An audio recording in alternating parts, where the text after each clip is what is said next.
जय श्री कृष्ण, राधे राधे, जय जगन्नाथ, राम राम। एक बार फिर से आपका स्वागत है आपके अपने channel catch all colours with Aarti पे। जैसे कि आप सबको पता ही होगा कि कल 6 फरवरी को माघ मास की षटतिला एकादशी है। माघ मास स्नान दान आदि के लिए पहले से ही बहुत शुभ माना गया है और उस पर से भी एकादशी की तिथि और षटतिला एकादशी। इस दिन कहते हैं व्रत उपवास दान करने से सभी प्रकार के पुण्यों की प्राप्ति होती है तथा मनोकामनाओं की पूर्ति होती है। षटतिला एकादशी सभी एकादशियों व्रत में बहुत महत्वपूर्ण माना जाता है।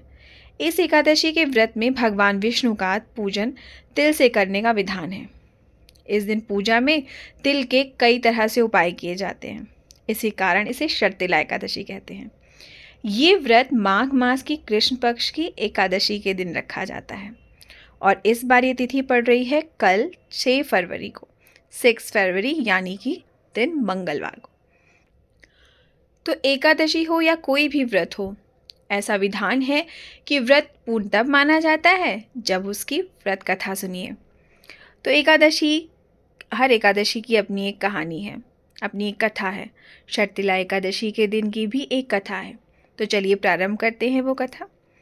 तो बात एक समय की है जब दालव ऋषि ने पुलस्त ऋषि से पूछा कि हे महाराज, पृथ्वी लोक में मनुष्य ब्रह्म हत्यादि महान पाप करते हैं, पराये धन की चोरी तथा दूसरों की उन्नति देखकर ईर्ष्या करते हैं, साथ ही अनेक प्रकार के व्यसनों में फंसे रहते हैं, फिर भी उनको नरक प्राप्त नहीं होता।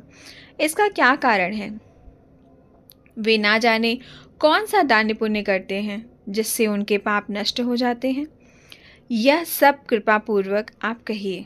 पुलस्त मुनि कहने लगे कि हे महाभाग, आपने मुझसे अत्यंत गंभीर प्रश्न पूछा है। इससे संसार के जीवों का अत्यंत भला होगा।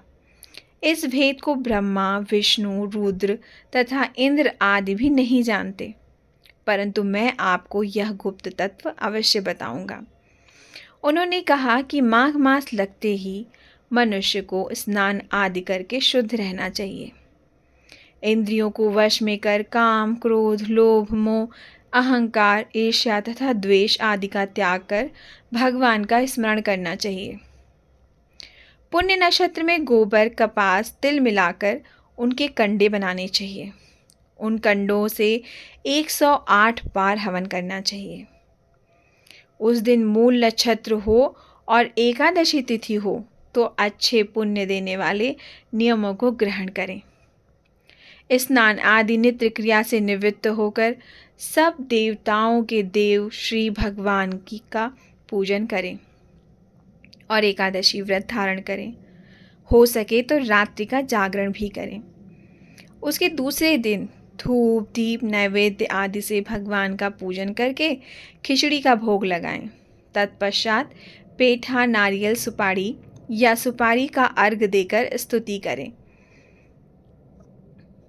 हे भगवान, आप दीनों को शरण देने वाले हैं, इस संसार सागर में फंसे हुओं का उद्धार करने वाले हैं। हे पुंडरीकाक्ष विश्व भगवान, हे सुब्रमण्यम, हे पूर्वज, हे जगतपति, आप लक्ष्मी जी सहित इस तुक्ष अर्घ को ग्रहण करिए।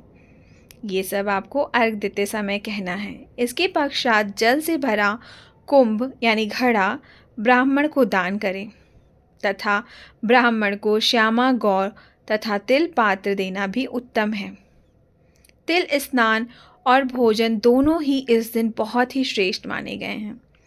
इस प्रकार जो मनुष्य जितने तिलों का दान करता है उतने ही 1000 वर्ष स्वर्ग में वास करता है। षटतिला एकादशी के दिन ये 6 प्रकार से आप तिल का उपयोग करेंगे तो आप बहुत ही पुण्यों के भागी बनेंगे। प्रथम, तिल का स्नान करना। द्वितीय, तिल का उपटन लगाना। तृतीय, तिल का हवन करना। चतुर्थ, तिल का तर्पण, मतलब तिल डाल के लोटे में जल भर के उससे आप जल दीजिए, आपके पितृ बहुत खुश होंगे। पांचवा, तिल का भोजन और आखिरी छठा, तिलों का दान करना। ये 6 प्रकार है जिससे आप तिल का उपयोग कर सकते हैं और आप पुण्य को प्राप्त कर सकते हैं। और इसी के प्रयोग के कारण, इस तरह से प्रयोग करने के कारण ही ये व्रत षटतिला एकादशी कहलाती है। इस व्रत को करने से अनेक प्रकार के पाप नष्ट हो जाते हैं।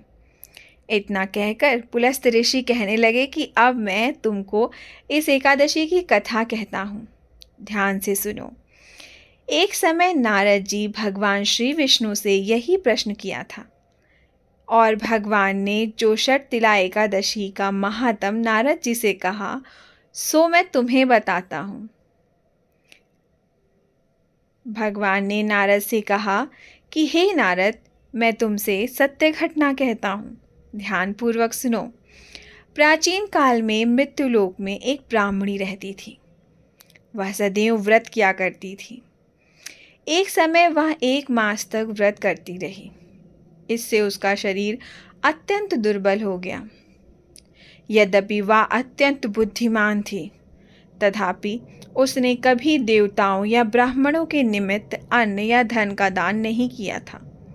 इससे मैंने सोचा कि ब्राह्मणी ने व्रत आदि से अपना शरीर शुद्ध कर लिया है, अब इसे विष्णु लोक तो मिल ही जाएगा। परंतु इसने कभी अन्न का दान नहीं किया, इससे इसकी तृप्ति होना कठिन है। भगवान ने आगे कहा कि ऐसा सोचकर मैं भिखारी के वेश में मृत्युलोक में उस ब्रह्माणी के पास पहुंच गया और उससे भिक्षा मांगी। वह ब्रह्माणी बोली, महाराज, आप किस लिए आए हो? मैंने उससे कहा कि मुझे भिक्षा चाहिए। इस पर उसने एक मिट्टी का ढेला मेरे भिक्षा पात्र में डाल दिया और मैं उसे ही लेकर स्वर्ग लौट आया। कुछ समय पश्चात जब ब्रह्माणी ने भी अपना शरीर त्याग दिया और त्याग कर वो स्वर्ग में आ गई, उस ब्रह्माणी को मिट्टी का दान करने से स्वर्ग में सुंदर महल मिला, परंतु उसने अपने घर को अन्न आदि सब सामग्रियों से शून्य पाया। फिर क्या वो घबरा के मेरे पास आई और कहने लगी कि भगवान, मैंने अनेक व्रत आदि से आपकी पूजा की, परंतु फिर भी मेरा घर अन्न आदि सब वस्तुओं से शून्य है। इसका क्या कारण है भला? इस पर मैंने कहा कि पहले तुम अपने घर जाओ, देव स्त्रियां आएंगी तुम्हें देखने के लिए।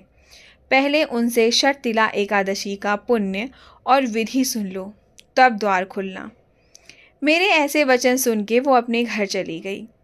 जब देव स्त्रियां आईं और द्वार खोलने को कहा तो ब्रह्माणी बोली कि आप मुझे देखने आई हैं, तो पहले षटतिला एकादशी का महात्म मुझे सुनाइए।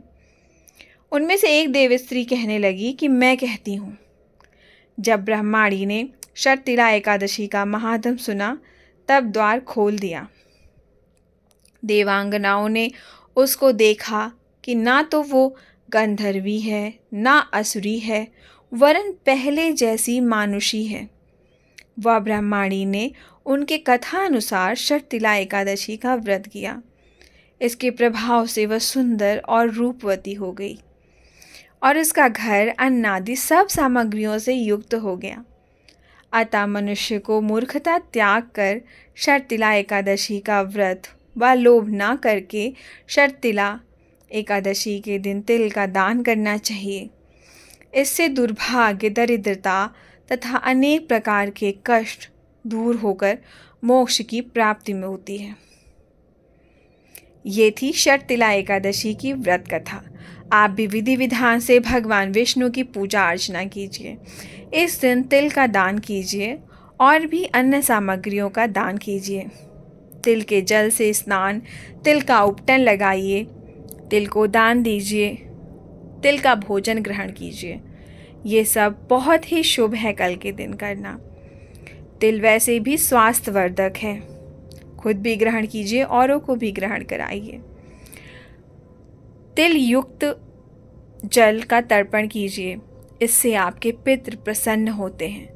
देवताओं के साथ पितरों को भी प्रसन्न करना बहुत आवश्यक होता है। सभी प्रकार से विधि पूर्वक पूजा अर्चना कीजिए और साथ में ये ब्रह्माणी की व्रत कथा जरूर सुनिए। भगवान विष्णु आपकी सभी प्रकार की मनोकामनाओं को पूर्ण करें।